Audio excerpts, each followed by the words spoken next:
Va ora in onda Giallo Radio Club, racconti noir dal passato e dal presente, scritto e condotto da Laura Marinaro. Buon pomeriggio a tutti radioascoltatori in questa caldissima giornata milanese, non solo penso italiana. Parliamo ancora di gialli e di casi di cronaca nera e in una puntata tutta al femminile, divisa in due parti. La prima parte dialogheremo insieme alla bravissima collega Anna Rita Briganti. Annalisa, Buonasera, grazie dell'invito. Benvenuta, è la prima volta, insomma, sono emozionata Sì, perché sono molto contenta. ti ospito qui per la prima volta. Ci siamo incrociate qualche volta in televisione e siamo sempre molto in sintonia su certi argomenti, su certi argomenti che purtroppo oggi tornano, insomma, d'attualità. Dunque, il tuo percorso, se ci vuoi raccontare di cronista, che, si è sempre battuta per, più che i diritti delle donne, il diritto della donna ad essere libera, e nello stesso tempo sicura, no? Certo, sì, io ovviamente sintetizzo perché abbiamo dei curricula molto importanti, ma per sintetizzare, fin da sempre ho saputo che avrei voluto raccontare il mondo, ma proprio da bambina, con tutti i cliché, quindi le interviste ai vicini, il giornalino della scuola, e poi un percorso di chi si è fatto da sé, che tu e tante persone all'ascolto possono capire, che ha portato al trasferimento definitivo per ora a Milano, città che amo, ci abito da 20 anni, io sono napoletana ma ho vissuto in tante città d'Italia, per esempio anche a Roma, ho studiato in parte a Torino, per costruirmi un mio percorso di narratrice del mondo. Per 17 anni ho scritto su un grande quotidiano che è Repubblica, purtroppo da precaria, e questo ovviamente mi ha portato per prendere recentemente decisioni di cambiamenti. Ora sto collaborando e sono molto felice con un'altra testata estremamente importante come Vanity Fair. Collaboro come opinionista a Mediaset e a diverse radio, tra cui anche Radio 24, e ho studiato tantissimo, continuo a studiare.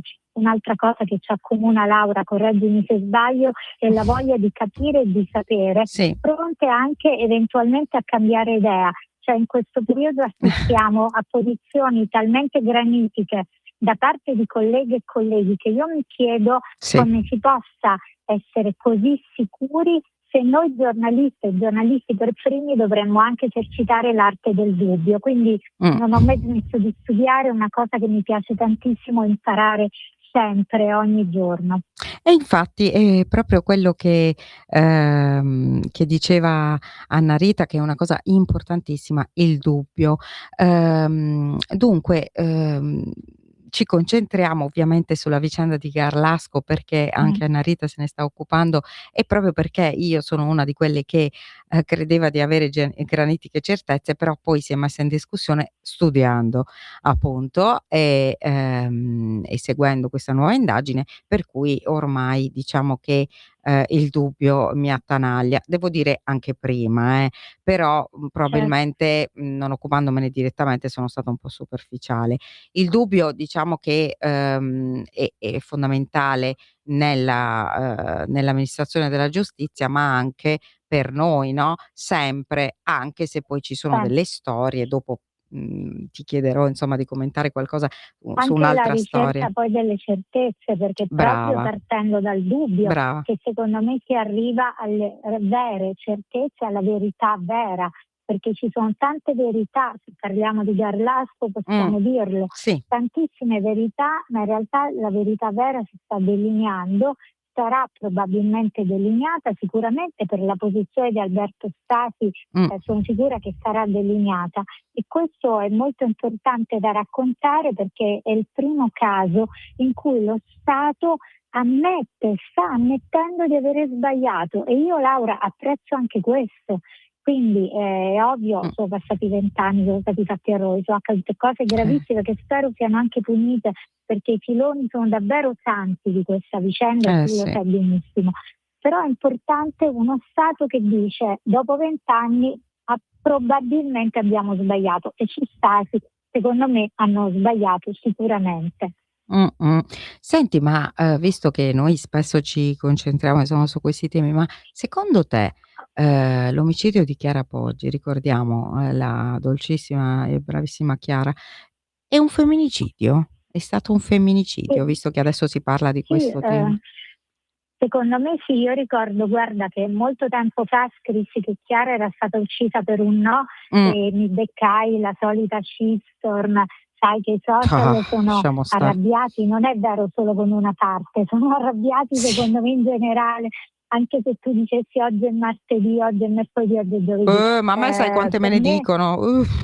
Sì, sì. Esatto, per me stando in base allo studio della Procura di Pavia, alle nuove Sì, indagini, è sicuramente un femminicidio, ovvero è stato il rifiuto di un approccio che nasce dalla visione di video intimi. E a questo proposito, se voi diamo una notizia dell'ultima ora, sì, la fonte è una persona che tu conosci bene, sì, si chiama sì, Bugalalla, che sta facendo un lavoro sì, importantissimo anche di ripulitura sì. dei famosi soliloqui di Andrea Sempio. Del Cosa accade? 2017 che sono ancora più, perché quelli Esatto, del esa 2025 okay, tra l'altro quelli sono stati proprio inseriti nella nota informativa dei Carabinieri di Milano, ma io credo che i Carabinieri di Milano ovviamente hanno già fatto anche loro quella ripulitura del 2017, ma, certo. ben prima probabilmente. La cosa incredibile è che lui poi ci ricasca, no, cioè nel 2025 rifà altri soliloqui in cui quasi riconferma certe cose. Sì, diciamo la cosa che colpisce molto, è che stando proprio ai fatti, siamo 2 giornaliste, Mh-mh, che Andrea Sempio nel 17, io cito come fonte audio quelli che ha certo, diffuso Bugalalla, in un sì, soliloquio dice, a un certo punto descrive una scena che sì, io non ripeterò, sì, di un video intimo tra Chiara e Alberto.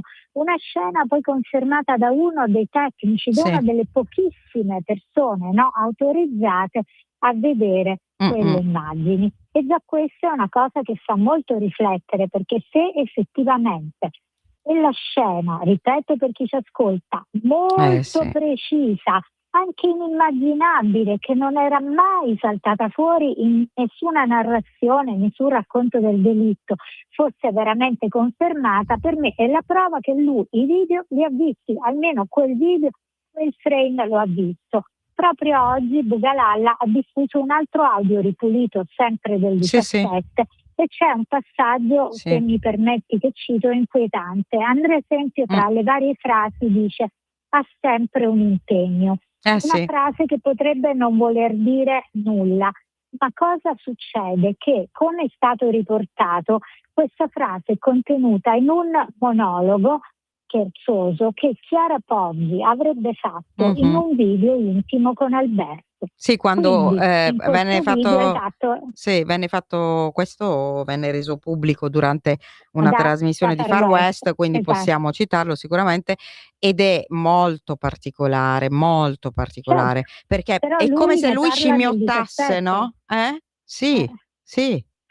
E e qui- la Questo cosa che mi suscita una inquieta riflessione. non so a te cosa ne pensi, è che lui quasi, è rimasto è rimasto imprigionato in quegli anni, in quel ricordo, in quel fatto, malgrado non lo voglia ammettere, probabilmente nemmeno a se stesso. E poi l'altra cosa incredibile è che ha cancellato tutta la sua vita di fatto dal 2007 al 2016, perché non hanno trovato nulla su quello periodo di quel Sì, periodo. secondo me, e Eh, anche di quello che hanno trovato sappiamo che ci sono pagine certo. strappate. Ora io mi affido Mh. alla logica e al buon senso. Io che per esempio conservo tutte le agende, tutti i quaderni, se ho una pagina strappata è perché in quel momento magari una persona mi ha chiesto un foglio, o perché ho preso un Mh-mh. appunto da mettere, che ne so, in borsa. È difficile che ci siano dei ragionieri, dei quaderni un po' strappate, un po' no.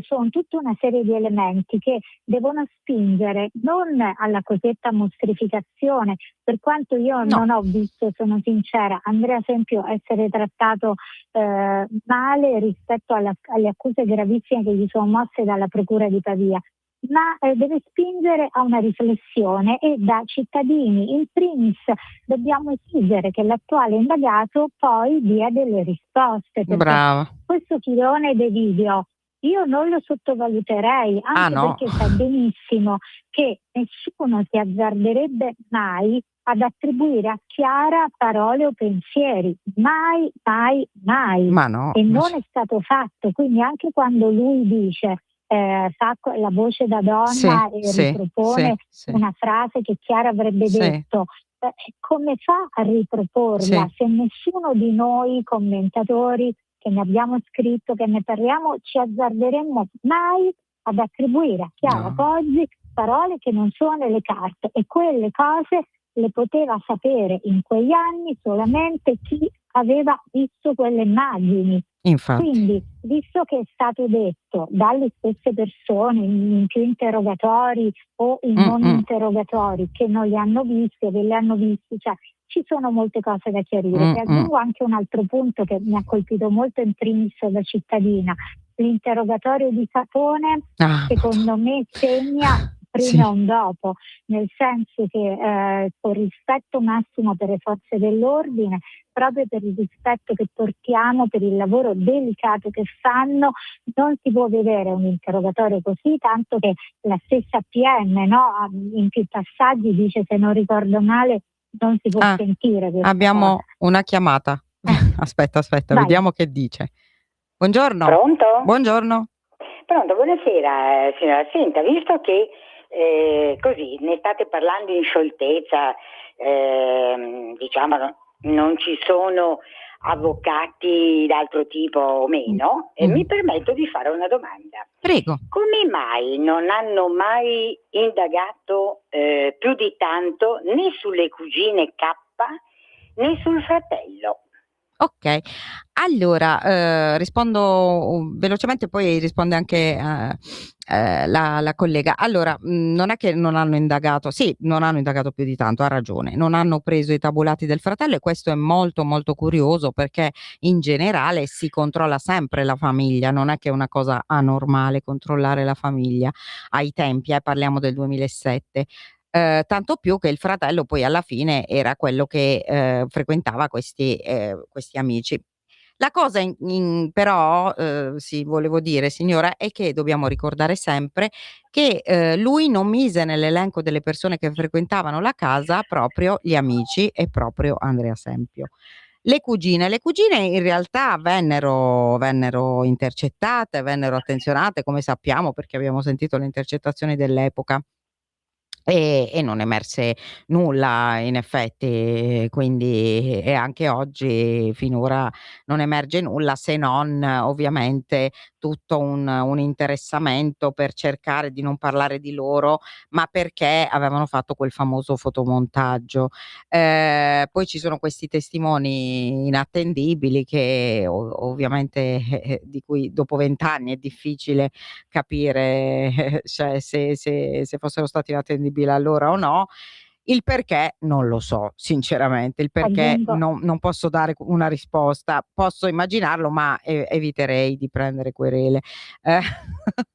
Dimmi pure. Aggiungo io una cosa al volo, e la domanda della signora ovviamente è molto da osservatrice attenta e pertinente. Va detto che nessuno di loro è indagato o non è stato indagato, e che allora nel 2007 non si sono fatte tantissime cose, e ora lo possiamo dire alla luce di quello che è emerso, che era scelto il colpevole ideale, tra virgolette, ovvero il fidanzato. Comodo, possiamo dire anche comodo. Esatto, si è chiaramente puntato contro Strati. Però voglio tranquillizzare la signora, perché le nuove indagini, Procura di Pavia, filone corruzione e tanti altri filoni coperti, perché noi pensiamo di sapere tutto, ma in realtà ci sono alcune cose che non sono ancora state rese pubbliche, non stanno escludendo niente. E devo dire che dalle intercettazioni, cito per esempio Paola K, a me effettivamente sembra totalmente estranea per Sì, come si sì, sì, esprime, cioè assolutamente. questi controlli tardi ma li hanno fatti e su Sì, queste 3 persone non è emerso nulla. sì, Quello che può aver colpito magari la signora per cui ci fa questa domanda possono essere per esempio l'interrogatorio di Marco Poggi, però ecco, dobbiamo anche ricordare che il fratello della vittima, il fratello di una ragazza massacrata, che sono situazioni a cui ognuno di noi, che non auguriamo a nessuno e a cui ognuno reagisce come crede, e sinceramente nell'interrogatorio ha avuto un atteggiamento positivo, è stato scritto anche nelle sì, carte, certo, però è una reazione, voglio dire, sì, ognuno di noi non sa come reagisce in quella situazione. Quindi sì, io penso che oggi i controlli siano stati fatti tutti e che in generale, dico alla signora, se anche altri soggetti, mhm, oltre ad Andrea Sempi, avessero commesso reati di varia natura, saranno perseguiti. certo, Ripeto per l'ultima volta, non sottovalutate, Laura sa che ci tengo, il filone corruzione, sì, perché sì, il filone corruzione dice tanto mm, del delitto Chiara Poggi e potrebbe dire tanto anche del contesto in cui brava. certe cose sono accadute. Certo, che magari non è un contesto che ha riguardato necessariamente, dei, ragazzi, ecco. Cioè Certo, certo. i ragazzi magari sono stati erano inseriti in un contesto più grande di loro. Però vabbè, non Ah, diciamo di più. Sapremo tutto al momento opportuno, sì, credo. Però io sono certa, ma lo so, che stanno ancora facendo indagini sicuramente stanno cercando Ignoto 2 intanto perché questo Ignoto 2 c'è sulle unghie, quindi chiaro. e poi stanno facendo indagini anche sul post, su quello che magari è successo dopo. Ehm, vedremo. Senti, Beh, anche invece fammi dire al volo mh, l'avvocato Lovati, sai che lo conosco, l'ho ecco, intervistato per un'altra sì pure trasmissione, io. l'ho visto anche di recente. Devo dire che vedere nell'interrogatorio anche citare un nostro collega che io non conoscevo perché è Imbarazzante. scomparso e non ho potuto conoscerlo, però citare una persona morta che non può quindi dire no, non sono stata io o sono stata io. Anche quell'interrogatorio ho trovato tanti non ricordo che mi stupiscono. Io di fronte a immagini che sono condivise, esercitando la libertà d'espressione, posso dire che tanti non ricordo non mi convincono, Non perché solo, non parliamo di una solo. cosa clamorosa Mh. e quindi tu non puoi dire non ricordo, allora quel documento mi ha dato Tizio che è morto e dove te l'ha dato? Non lo so, forse un bar della stazione No, centrale, vabbè. ma che vuol dire? La Ma non stazione gliel'ha centrale di dato? Milano, Scusami, tu mi insegni, adesso io Giangavino lo conoscevo, era un cronista di razza. vedi? Ecco, cioè un cronista di razza se ha un documento del genere cosa fa? Non lo pubblica? Ma io lo Fa uno pubblicherei scoop, ma è subito, chiaro, scusa. io non lo Glielo do darei mai all'avvocato, a ma un quando avvocato. mai? Ma Cioè, dai, ma no, ma no, io farei subito un pezzo, ma no, lo ma no. condividerei, ci metterei anche se vuoi, non lo farei di Il nascosto, cioè direi io frontespizio, ho certo. scoperto questo. Certo, col direttore infatti. No, no, senti abbiamo 5 minuti, ma ti volevo chiedere, visto che, ti sei occupata anche tu di questa vicenda, che mi ha colpito molto, lo sapete io ho scritto anche un libro su questa storia, ecco, tornerà in aula Alessandro Impagnatiello, Sì.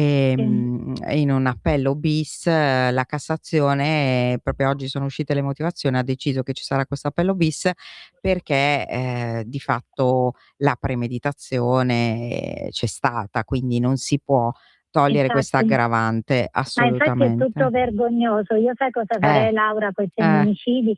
Eppure sono una persona garantista, ma direttamente ergastolo e via, basta, ti fai il tuo percorso di espiazione, rieducazione del cer condannato se possibile, perché ci sono le famiglie certo, che l'ergastolo ce l'hanno eh. comunque perché perdono la figlia, in questo caso hanno perso 2 persone perché è in teoria un omicidio, ma di fatto è un duplice omicidio. Quindi io Sì, alla spero che fine la la giustizia scelta sia migliore è fatta. stata quella di Turetta. Turetta non ha rinunciato Esatto, all'appello almeno alla non ha fine. fatto appello. Eh, alla fine, sì, insomma, questa vicenda perché in punta di diritto detto allora la premeditazione, cioè lui non A voleva parte che uccidere non lei, ma avrà voleva mai uccidere. ragione, Ma detto tra noi ci sono elementi sì. che sono tutti anche nell'ottica di quella cosa lì, della premeditazione. Addirittura non voglio entrare in dettagli crudi, ma avrebbe, quando si è accorto che non riusciva in questo intento omicida, avrebbe addirittura aumentato le le dosi. dosi di veleno. Quindi possono fare tutto quello che vogliono. Sì. Sai cosa mi colpisce, Laura, in questi casi, e li abbiamo seguiti veramente tutti degli ultimi Sì. anni? A volte hanno persino avvocate donne. Ecco, Sì. io garantista, diritto alla difesa sempre. Turetta, ricorderete, è stato difeso da un principe del foro che era addirittura professore nell'Ateneo dove si sarebbe dovuta laureare Giulia, quindi proprio follia. Però che un'avvocata donna possa difendere un femminicida che ha ucciso una donna incinta, se sono ancora quelle le avvocate o l'avvocata, in generale io lo trovo un qualcosa che non capirò, sono sincera, mai. Un legale può dire sì o no, io penso ci debba essere una difesa di diritto, no? Perché siamo uno Stato di diritto, e poi un lungo percorso di espiazione individuale in carcere e cercando di capire e di farsi perdonare, se possibile, sulla terra questo gesto terribile che ha compiuto. Non lo so se questo tipo di soggetti poi chiede veramente. Se ne rende conto? No, cioè chiede veramente scusa. Io so che lui adesso tra l'altro tiene un diario in cui scrive a Giulia addirittura, cioè penso che sì. Ma lo trovo veramente inopportuno, sai che sono molto sincera. Io penso che prima di tutto, e vale anche per Chiara, vale per Pierina, vale per Liliana, vale per Pamela. Cioè tu pensa, è una cosa che mi ossessiona, ma io non riesco a non pensarci. Pamela Genini, che ho seguito fin dal primo istante, uccisa per un femminicidio, prima il cagnolino sottratto che ci sono voluti giorni per farlo riavere alla madre, e poi decapitata e non si trova la testa e non si sa, c'è un indagato, però non si sa con certezza chi sia stato, e ovviamente ci sono dei sospetti, sappiamo su chi, ma è proprio un qualcosa di inaccettabile, cioè le vittime profanate anche dopo che sono state uccise, il peggio del peggio. Il rispetto per la vittima sempre. E poi un percorso di pagamento della pena, ma che sia, la pena per che sia anche certo fatto. Poi questo percorso, perché sì. Ma sai, c'è poco da valutare, sono sincera, ci sono casi oggettivi, diverso è il mega errore giudiziario che secondo me è Garlasco. Allora è ovvio che dopo 20 anni stiamo ancora ad analizzare la spazzatura nel minimo, perché c'è una persona che secondo me è innocente, che è stato 10 anni e mesi in carcere. Però nella maggior parte dei casi le cose sono molto più chiare e la giustizia dovrebbe essere veloce, certa, proprio per rispetto della vittima. Pensa che poco fa leggevo la notizia di un uomo che ha ucciso moglie e figlio. Queste sono cose all'ordine del giorno in Italia, quindi pene certe e veloci. Infatti, sono d'accordissimo. Senti, ti ringrazio tantissimo delle tue, insomma, lucide analisi, ti rinviterò. Grazie, ringrazio te, saluto anche il direttore con cui mi sono confrontata tante volte. È molto bello questo dialogo tra giornalisti e tra giornalisti, e non vedo l'ora di riprenderlo, sempre dalla parte della verità e della giustizia. Grazie mille, buona giornata. Ciao Laura, grazie. Per la tua pubblicità visita il sito radiolibertà.net. Stai ascoltando Radio Libertà, la tua voce libera, senza filtri né censure, la tua radio.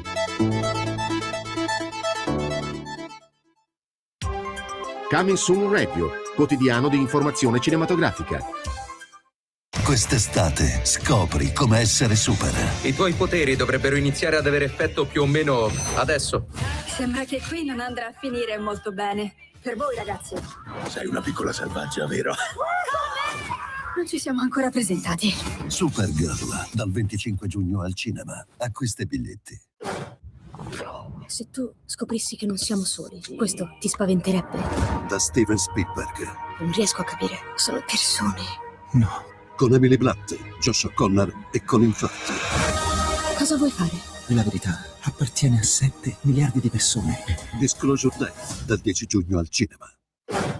I Minion sono tornati! Il film su come conquistarono Hollywood. Pignata, carbonara, lasagna. E rischiarono di perdere il pianeta.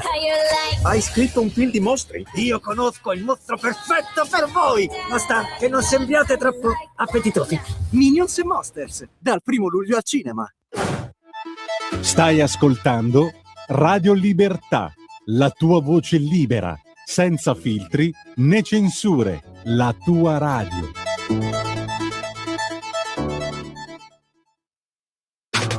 Stai ascoltando Radio Libertà, la tua voce libera, senza filtri né censura. La tua radio. Eccoci tornati, cari radioascoltatori di Radio Libertà. Sono felicissima di ospitare una collega che ho conosciuto quando ero una giovane, una giovanissima cronista, anche lei era giovane. Ci siamo conosciute anche addirittura in università, non diciamo dove, cioè in un collegio dell'università. Benvenuta Elisabetta Montanari.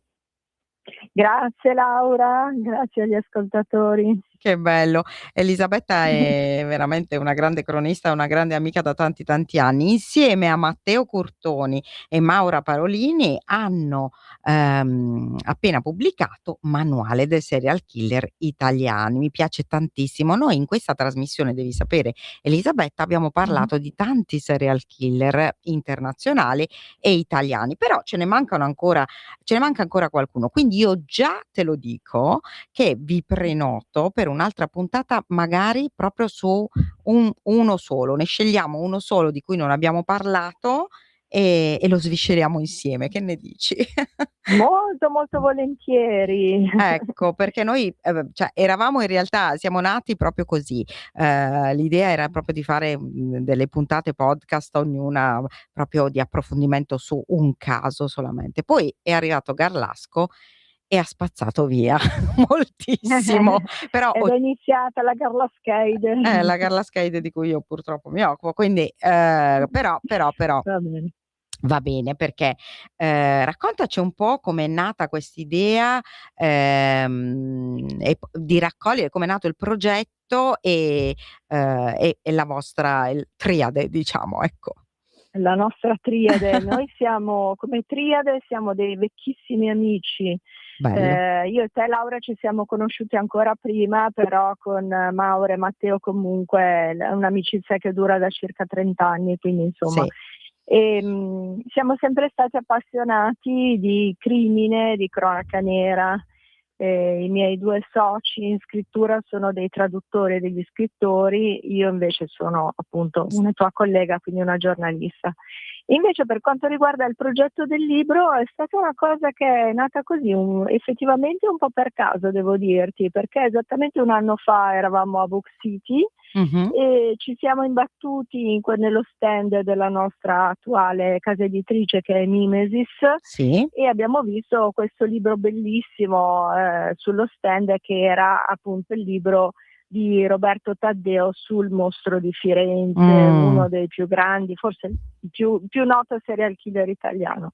E quindi da una chiacchiera, da una cosa nasce una cosa, e alla fine è stato partorito da questo incontro il manuale dei serial killer italiani. Senti, ma tu quando, possiamo svelarlo, quando eri una giovane cronista alla notte, ti eri mai occupata di serial killer? Ma alla notte sì, qualche volta mi era successo di imbattermi nelle tracce di un serial killer. Ad esempio è successo con le vicende di Donato Bilancia. Ecco. Naturalmente non sapevamo all'epoca che si trattasse di un serial killer in azione, avevamo diversi omicidi e soprattutto quando lui ha iniziato a uccidere le donne sui treni, il panico si è scatenato Mi perché ricordo, appunto, sì, ti ricordi, sì, sceglieva le vittime a caso, sì, insomma, sì, queste viaggiavano sul treno sì, sì, Milano-Genova in bagno. e quindi, esatto, e quindi ecco sì, mi è successo effettivamente, solo Ah, non sapevamo fosse lui. ecco, Ecco. adesso oggi possiamo dirlo, è un po' più difficile fare il serial killer, giusto? Ma così si dice, ma sai, i serial killer come si adattano ai cambiamenti della società, così si adattano, secondo me, Alle la mia opinione, tecnologie. ai cambiamenti della tecnologia. Quindi è vero che oggi abbiamo telecamere ovunque, abbiamo le analisi del DNA, quindi abbiamo molti più strumenti per combattere contro i serial killer, ma sai, i serial killer adesso agiscono anche in modo diverso, quindi agiscono attraverso la rete, attraverso il dark web, Brava. e tutti quei ragazzini che purtroppo vengono convinti Sì. a fare sfide online che poi portano alla morte, oppure che finiscono in quei siti che suggeriscono il suicidio, che suggeriscono come fare a suicidarsi.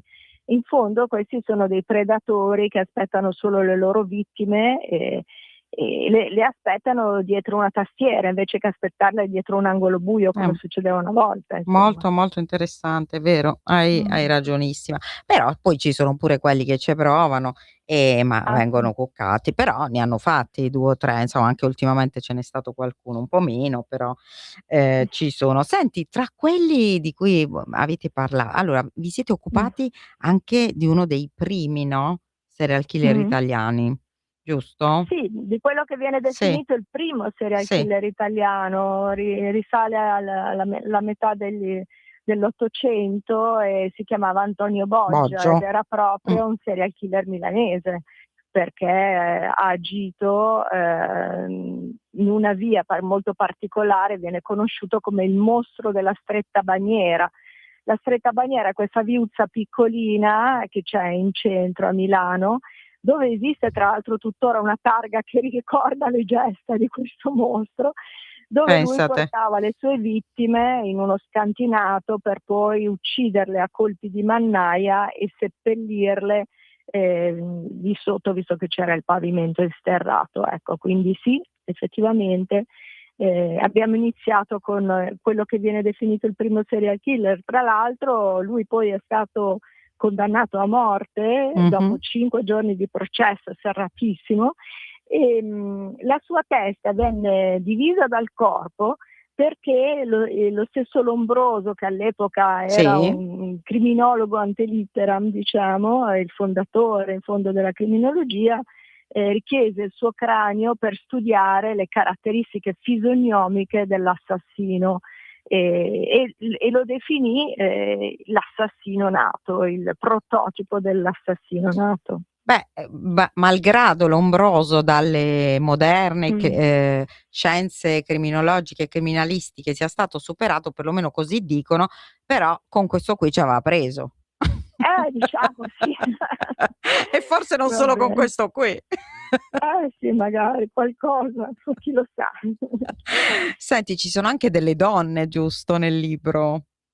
Sì, ce ne sono, in genere si parla di serial killer sempre al maschile effettivamente, però ci sono anche diverse donne e alcune hanno fatto dei crimini veramente molto efferati. Se pensiamo alla famosa saponificatrice di Correggio, la Leonarda Cianciulli, insomma, che addirittura uccideva le sue vittime per poi farle a pezzi i cadaveri, bollirli in un calderone e fare delle saponette e fare anche dei biscotti che dava ai suoi figli, per cui voglio dire proprio meglio di così.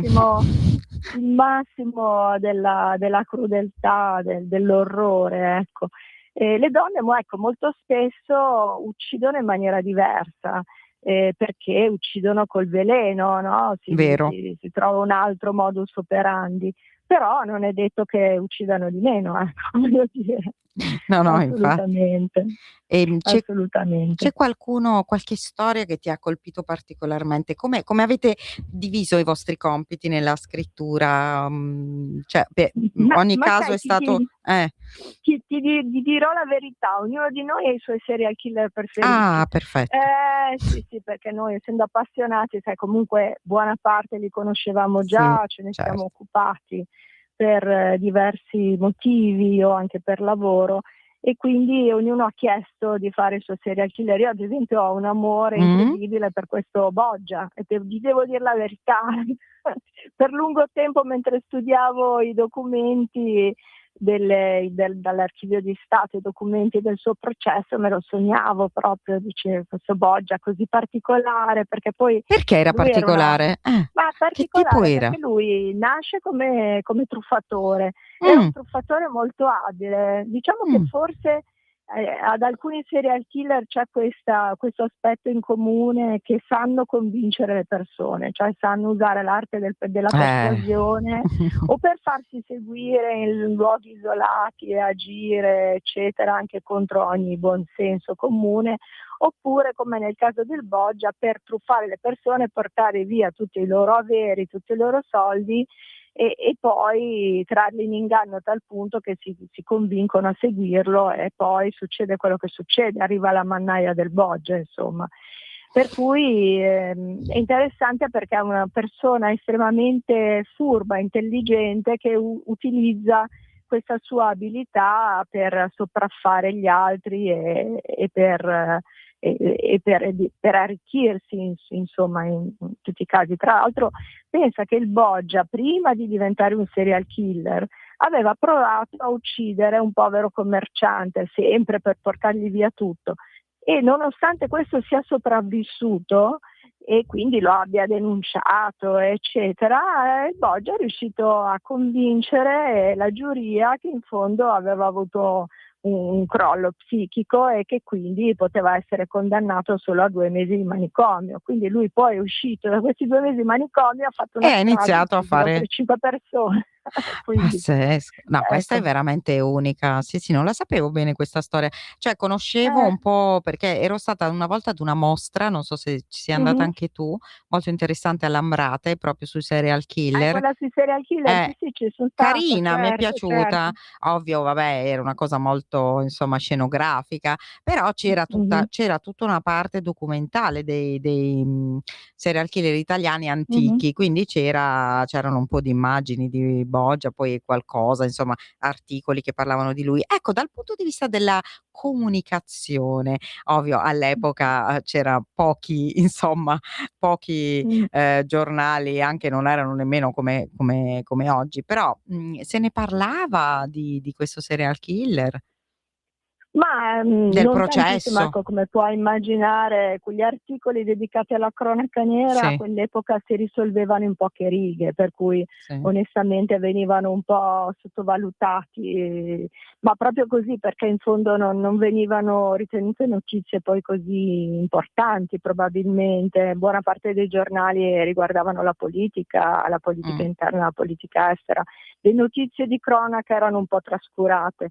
Però certo, comunque il Boggia, una volta che è stata fatta la sentenza ed è stato condannato a morte, allora i giornali, diciamo, si sono un po' accorti di quello che era successo, perché poi è stato tutto merito di questo giudice milanese che si chiamava Carlo Crivelli, che alla fine si è convinto che qualcosa stava succedendo veramente, che non erano tutte sparizioni strane, ma che da qualche parte queste persone devono essere finite, e quindi ha condotto delle indagini che per l'epoca erano molto serie, insomma, ed è riuscito a capire che questo Boggia aveva fatto No, qualcosa di anche molto perché dobbiamo sbagliato. pensare che allora non è che, ci fossero gli strumenti che abbiamo oggi per fare le indagini, e tant'è vero che Jack lo Squartatore non l'hanno preso nemmeno a Scotland Yard.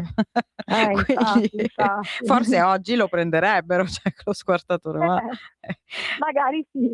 magari sì, ma Chi non può è dirlo? detto, attenzione, non Non è è de detto, perché non si sa mai con no, queste cose comunque. no. No, comunque certo, era tutto un altro discorso. Se si trovava l'investigatore che si insospettiva davvero, che si incaponiva, come è successo a Crivelli, che ha raccolto diciamo, l'urlo disperato di un figlio che non trovava più la madre, che era Vedi? Che scomparsa. bello. Ecco, Eh. questa era naturalmente una grossa possidente, aveva case in via Santa Marta, perché in pieno centro di Milano, era una donna ricca, scomparsa, il figlio naturalmente ha cominciato a cercarla dappertutto. Se non fosse stato per l'ostinazione di questo figlio e per diciamo l'onestà intellettuale di questo magistrato, ecco, non avremmo il nostro primo serial killer italiano. Poi c'è anche, da quello che insomma ho letto qualcosa, perché il libro non l'ho ancora letto, ma non vedo l'ora perché mi interessa tantissimo. C'è anche proprio uno spaccato anche sociale che voi descrivete. Ad esempio, nel periodo del fascismo ci furono anche dei fatti di cronaca molto importanti, anche un serial a Roma, però venivano liquidati un po' così perché non bisognava parlare di crimine, no, nel periodo del fascismo, e lo vediamo anche nella serie di Maurizio De Giovanni del commissario Ricciardi, come l'autorità tenda a mettere un po' sotto il tappeto la cronaca nera, no? Esatto, no, ha assolutamente ragione. Ci sono stati diversi casi importanti di cronaca nera, diverse storie di serial killer che sono proprio successe in quel periodo, e il regime tendeva a insabbiare tutto, perché doveva passare il messaggio che in Italia tutto andava bene, che in fondo c'era lui, c'era il nostro dittatore, e quindi non poteva andare niente male. E nel caso in cui il panico, come nel caso di Roma che tu hai ben citato, che è l'affare Girolimoni, insomma, Girolimoni, queste bambine che venivano trovate stuprate e uccise per la città, e in quel caso, quando il panico si era un po' scatenato, l'opinione pubblica si era mossa, allora a quel punto bisognava far vedere che il regime risolveva immediatamente il caso, quindi è stato preso il povero Girolimoni, che in realtà non c'entrava, però era il colpevole perfetto. diciamo perfetto, no? Il colpevole perfetto, perché prima di tutto non era sposato. Questa già era una cosa che sospettiva moltissimo durante il ventennio fascista, che tutti dovevano sposarsi e fare molti figli per la patria. E poi era un fotografo, per cui evidentemente era a contatto anche con dei bambini, perché i genitori li portavano per fare delle foto, insomma, e quindi insomma sono riusciti a incastrarlo, diciamo. Senti, e poi insomma, invece di quelli più recenti, qual è quello che ti ha sempre colpito di più, incuriosito di più? La vicenda Ma guarda, io ho una passione per Donato Bilancia, forse anche perché me lo sono trovato davanti durante appunto, come ricordavi, la mia professione durante gli anni della notte, e anche perché è uno dei serial killer italiani che hanno fatto più vittime, nel senso che ha fatto 17 vittime, anche perché è una personalità appassionante, se mi si molto può particolare, concedere il termine, in questo caso, nel senso che lui ha iniziato uccidendo delle persone che lui riteneva gli avessero fatto dei grossi sgarri, quindi persone legate poi anche al mondo del gioco d'azzardo, perché lui era un giocatore. Poi però lui stesso confessa, racconta negli atti del processo che il fatto di uccidere gli piaceva, cioè si è accorto che gli piaceva l'atto di uccidere. Questo è abbastanza agghiacciante, e quindi poi si è sfogato su delle vittime che sono in genere le vittime sacrificali dei serial killer, cioè le prostitute, le persone deboli, meno difese. E dopo c'è stata un'ulteriore evoluzione verso le persone qualunque, quelle a bordo dei treni, insomma, quindi ha avuto tutto un percorso anche dal punto di vista forse psicologico, criminologico, molto interessante.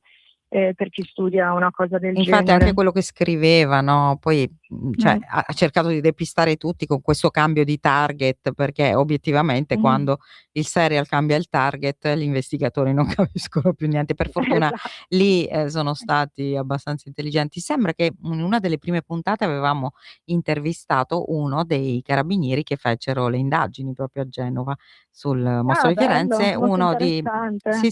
sì, oggi un ex carabiniere, un esperto di digital forensic tra l'altro, lo Mm. salutiamo, e ci aveva raccontato insomma, proprio come avevano intuito che quei delitti, apparentemente sconnessi fossero invece poi connessi tra di loro.